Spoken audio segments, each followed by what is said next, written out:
Hello and welcome back to Unmissable Movies, and today we're reacting to The Crown Series 4. Alongside the now established lineup of Olivia Colman, Helena Bonham Carter and Josh O'Connor, we have two newcomers who look like they're going to steal the show. Emma Corrin has an uncanny resemblance to Lady Diana, and Gillian Anderson as Margaret Thatcher brings something new and fresh to this acclaimed series. This week I'm joined by Sam, so let's get into it. Great, well here we are reacting to The Crown Series 4. Sam, great to have you with us again. So good. Good to be back, and man, so good to have The Crown back on the telly box. Yeah, so good. So your general views on this first episode of Series 4, Sam?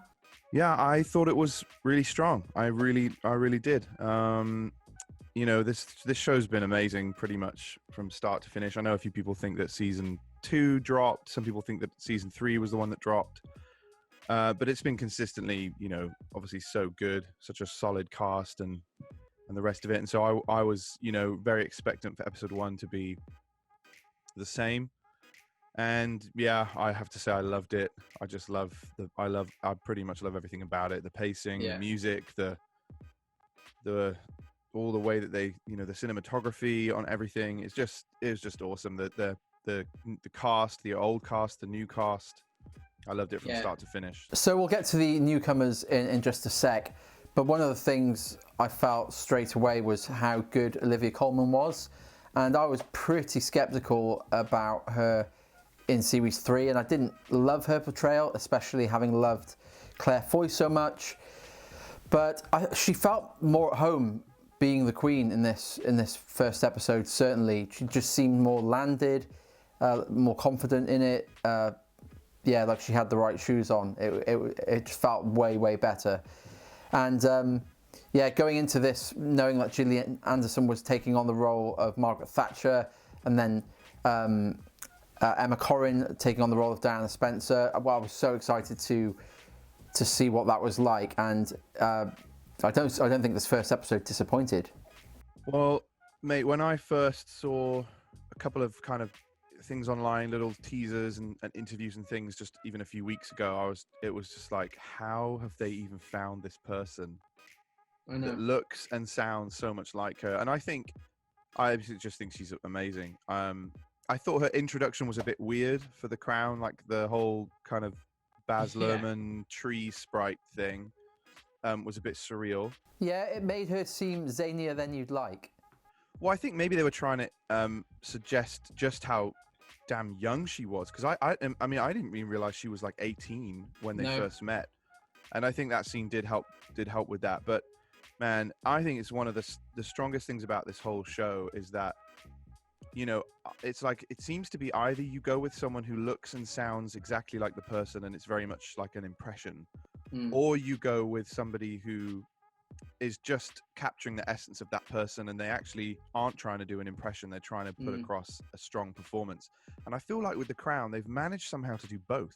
Yeah. And they always have. Like, it's amazing. So I thought it was fantastic. What about you? Yeah, so for me, I love that it was far more an evocation of Diana than it was an impression. But she just had this effortlessness about it. I saw Emma Corrin on the Graham Norton show, and she said she had a certain phrase or way she would get into the right inflection. The cadence would always go down, so she'd start the sentence here and it would go down, go up and down in that kind of manner. And she just seems to nail it. One thing that's kind of, you see it a little bit in the first episode, but I've watched slightly more than you have. But certainly in episode 2 and 3, you get this, like the camera is always like really close up on her, and you get that sense that they're almost pointing towards the invasion on her privacy that she experienced for a lot of her life, 18 onwards certainly. And so every little mannerism, every little head tilt, every expression had to be on point, and it was so consistently. So I was just impressed with, she's capturing the innocence and yeah, just how young she was. And I think you have to look at the Naomi Watts Diana film to see how it can be done badly, because I don't think they pulled it off, and I think critically that was panned. But Emma Corrin certainly, I think, absolutely nails it. Yeah, it's uncanny. I mean, it really is.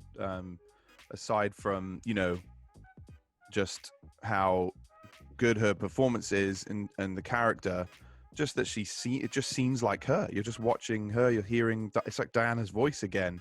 She's kind of come back to life. It's really eerie. Yeah. What did you think about Gillian Anderson, another huge talking point online? What did you think about her, her character being introduced?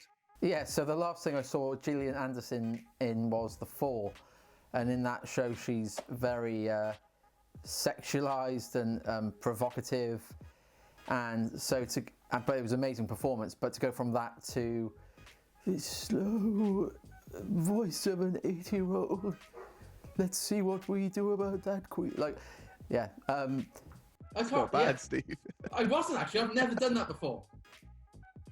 Yeah, so I think just the way she carries herself is fascinating, and the interaction when she meets the Queen, these two kind of powerhouse women face to face for the first time, is just brilliant to see on screen. Oh my goodness, so good. And I think it will have to settle into her performance, because if you give her this, she's decided to go all in. I mean, she's really, it feels like she's dived headlong into playing this character, and that really, like, it's bordering on slightly hammy, but I actually think that is what she was like. I mean, when you go back and watch actual footage of the real Thatcher, like she kind of was that way. And so it did feel jarring in a way, but I just applaud the fact that she's decided to just go for it, and I think we'll settle into it. Yeah. But I think there's going to be some amazing stuff between her and Olivia Colman in the next few episodes, I'm sure. Yeah, from what I gather, there was points on the set where Olivia Colman had to work really hard not to corpse, because the extremity of her performance, it's right on that border of being almost comedic. And I think it only works because of the context and everything that surrounds that show. If you took her exact performance and put that on Saturday Night Live, it would be hilarious, because it's so extreme. But she gets it just right. I think she's just on the right side of it, and she pulls it off. Yeah, one of the things I loved about this first episode was it was like such a good episode 1 of a new season. You got to catch up on everyone. Plus, you had the new introductions of the new people, and it was like you got to have a little 5 minutes with Anne and with Charles and with Diana and with the Queen and with Philip. Like, it was a great, but it didn't feel like it was about any one person either.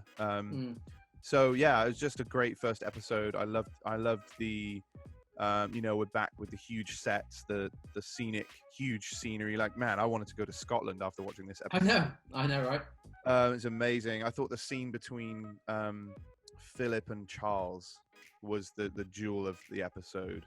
That scene where they're talking next to the fireplace, in terms of acting. Obviously, everything on the show is executed to the highest degree, but that was my kind of favorite scene in terms of acting.